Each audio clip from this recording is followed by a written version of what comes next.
Hello, hello.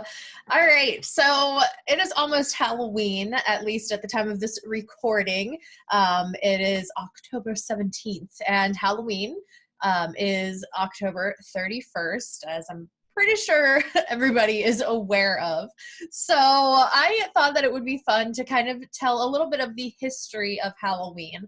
This is by no means a complete history because that could take a really long time. There's actually a lot of history involved with Halloween and how it kind of came to be known and kind of the transition that it went through and everything. So this is going to be kind of just a Cliff's Notes version of the history of Halloween.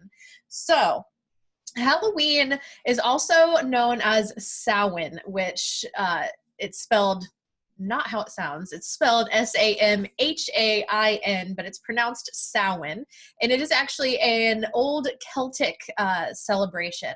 So, many years ago, the ancient Celts, they celebrated this festival, this holiday, this holy day as Samhain. And so I do kind of want to touch on the differences between Halloween and Samhain, because a lot of people nowadays, they celebrate Halloween, but then there's also a lot of pagans and Wiccans and people of other spiritual backgrounds, and they celebrate Samhain. So Samhain itself is more of a holy day. So it's more of the honoring our ancestors. It's a little more serious. So it's where we honor our ancestors. We may set out an ancestral altar if we don't already have one throughout the rest of the year. We may set out a special ancestral altar for the ancestors. We may do special meditations to connect with our ancestors and passed on loved ones.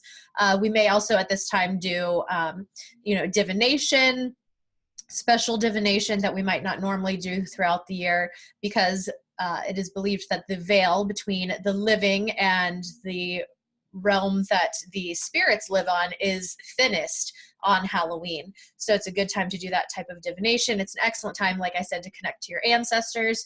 And maybe, special rituals that you have. So celebrating Samhain is a lot more, it's more spiritual, and it's more, it's taken a little more seriously, whereas Halloween is more about the fun. It's more about, the parties and the party games and trick-or-treating and dressing in costumes. So you can definitely have both. I mean, plenty of people celebrate Samhain and they celebrate Halloween. So, they'll get dressed up, they'll go to the parties, but then they'll also take that time to honor their ancestors and to really honor that day as well.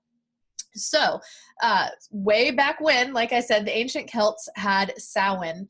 And let me grab my notes really quick because I don't want to mess up anything because I get excited and I want to jump all over the place.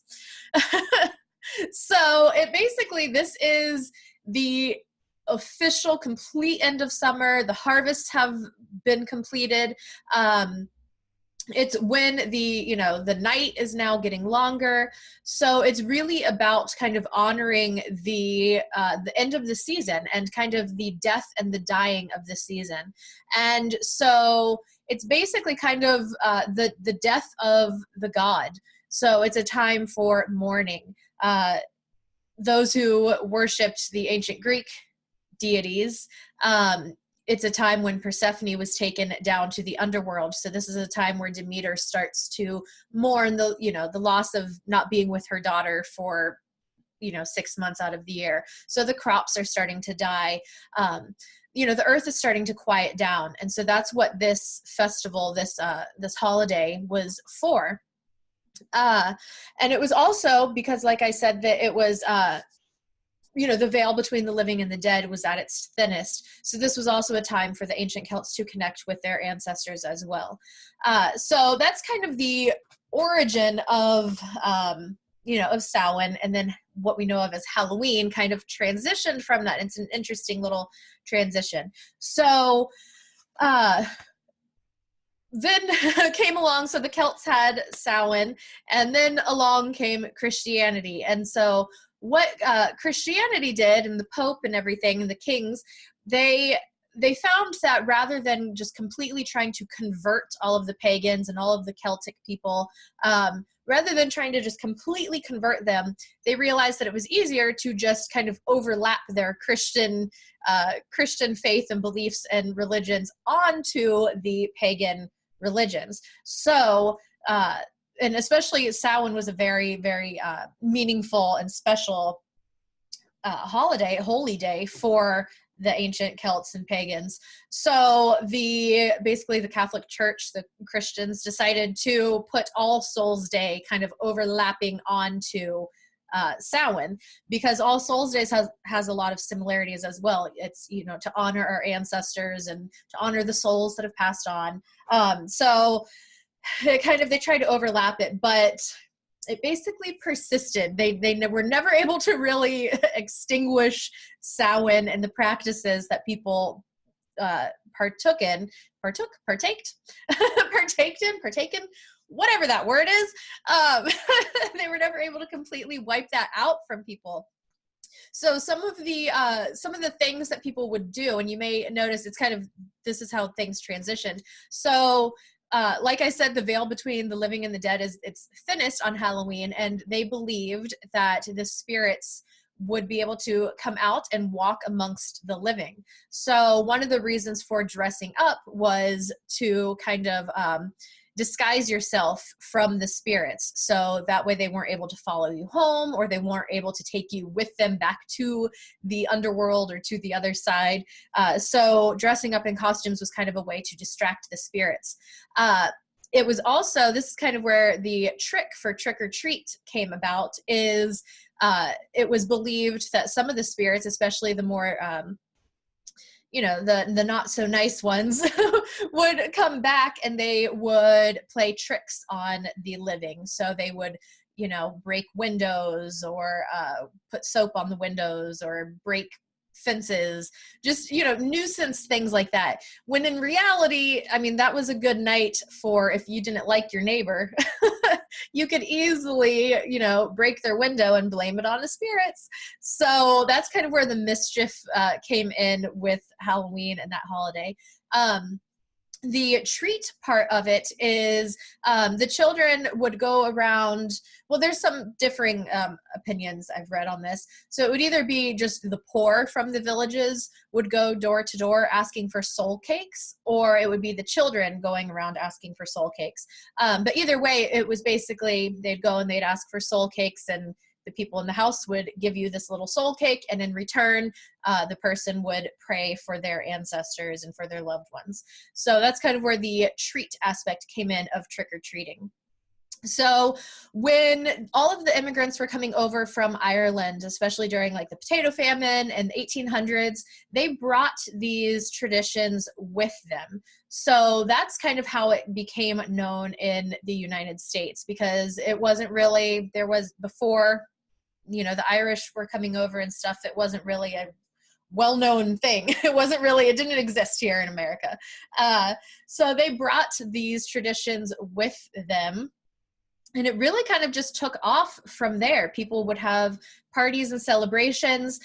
Some of the things that, they would do on Samhain kind of became party tricks and stuff to do for Halloween parties, such as there's a little party game that you can do where you peel an apple, and I think you just throw the apple peel, and whatever shape it lands in is a letter, and that is supposed to be the first letter of the person that you will marry. So fun little games like that. Bobbing for apples, that was another game, another tradition that came over. So all of these things just kind of morphed into the celebratory Halloween that we know of.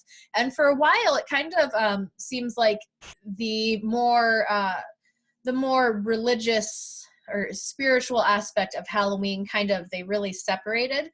But it then kind of veered back together. And now it seems like there's just as many people that honor Samhain as they do as celebrating Halloween. And I totally just lost my train of thought there. But anyway, so that's where the costumes and stuff came in as well. And then, companies, they realized, hey, we can make money with this. And don't quote me on this. I could probably look at my notes really quick. But like when it was the first So I think it was, yeah, like the 1950s, companies realized like, hey, we can manufacture costumes and sell them to people. So that's kind of where it really took off. And other businesses, you know, they're like, hey, we can make decorations for this holiday. So that's really kind of where it became super mainstream, was kind of the 50s, 60s is when it really started to take off. And then now it's one of the biggest holidays, basically after Christmas. So Christmas is like the number one money grossing celebrated holiday, and then it's Halloween, which I'm really excited about because I absolutely love Halloween. I love it. So yeah, that's kind of the history. Like I said, the Cliff's Notes, the very brief history of Halloween and kind of how we have some of our traditions. And let me double check my notes, make sure I'm not... Yep, I don't think I'm forgetting anything. So yeah, if you want to learn more about the history of Halloween, I really suggest looking into it because it's really interesting.